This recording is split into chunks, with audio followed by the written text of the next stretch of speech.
Olá, sejam bem-vindos. Esse é o Acredite Se Quiser, e hoje temos a história, O Mosteiro de Satanás.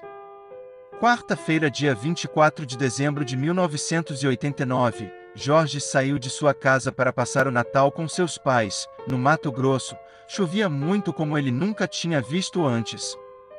Sozinho em seu carro, Jorge teve um calafrio e uma forte dor no peito como se estivesse prestes a morrer. Então ele pisou no freio e parou o carro, e as dores começaram a piorar. Ele começou a suar frio e percebeu que estava quente com febre. O pior é que ali não estava passando nenhum carro, pois além da chuva que estava muito forte, era um lugar bem afastado de tudo. Sem ver nada por conta da chuva, Jorge vê uma luminosidade, que parecia estar perto. Mal aguentando caminhar, ele chegou até o portão, que parecia ser um mosteiro. Ele bateu à porta e gritou pedindo ajuda, mas sem ele esperar, sua vista escureceu. Ele desmaiou antes da ajuda chegar.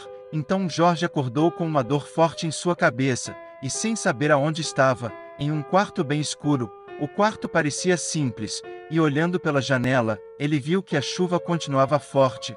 Quando ele se levantou da cama, ouviu um barulho, e a porta do quarto se abriu, e na sua frente um homem alto e estranho, vestido de monge. Ele olhou para Jorge e disse: "Você deve deixar o mosteiro imediatamente." Jorge falou com uma voz fraca: "Estou doente. Vocês não podem me deixar ir embora assim. Por favor, me deixe ficar." Jorge disse quase chorando. O monge não falou nada e saiu do quarto. Jorge estava preocupado se iam expulsar ele dali. Então se levantou e saiu do quarto, pé por pé. O lugar parecia com um castelo medieval. Ele, doente, bem ruim, não sabia o que ia fazer. Por intuição, Jorge desceu as escadas do castelo, e ouviu uma voz lhe chamando. Ela vinha de uma cela. A porta estava trancada e pela pequena grade um senhor magro de cavanhaque conversa com Jorge: "Ei, amigo, você tem que me ajudar. Esses monges me prenderam aqui, e todos os dias eles me torturam, e eles farão o mesmo com você se não fugirmos logo, porfa." Antes dele terminar a frase, o monge alto gritou com Jorge: "Saia daí agora!" Agarrando pelo braço, e arrastou Jorge doente escada acima. O coitado do Jorge não tinha forças para reagir, e foi levado facilmente. Então ele levou Jorge para uma sala gigantesca repleta de monges. Jorge se viu como um réu sendo julgado por eles. O monge mais alto, que parecia o líder, falou: "Rapaz, você precisa partir imediatamente. Foi um erro deixá-lo entrar aqui. Sabemos que você está doente, mas não podemos deixar você ficar aqui." Jorge não conseguiu nem ouvir o homem e desmaiou novamente.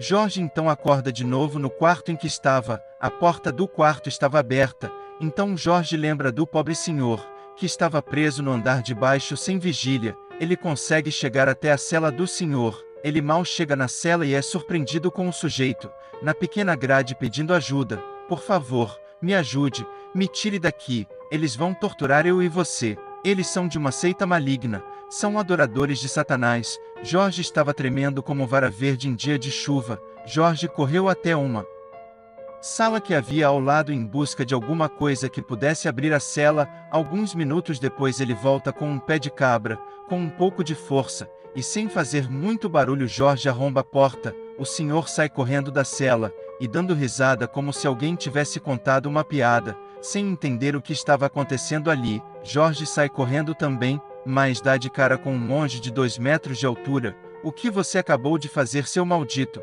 falou o monge. Me solta, vocês são filhos de Satanás!" gritava Jorge, tentando se soltar do monge, e com um olhar de desespero e raiva, o monge alto encarava o pobre Jorge. "Você não sabe o que acabou de fazer com sua vida. Ela está condenada agora. Aquele senhor que você acabou de libertar era o próprio Satanás. Ele fará de você o seu servo. Sua alma agora pertence a ele." E logo depois do monge terminar de falar, Jorge começa a gritar, como se ele estivesse sentindo muita dor. E na sala, depois dos berros de Jorge, fica um silêncio. Naquele instante, o pobre e inocente Jorge, por ter acreditado naquele senhor, acaba de ter um ataque cardíaco que levou sua alma literalmente para o inferno, ao lado do agora, seu eterno mestre, Satanás.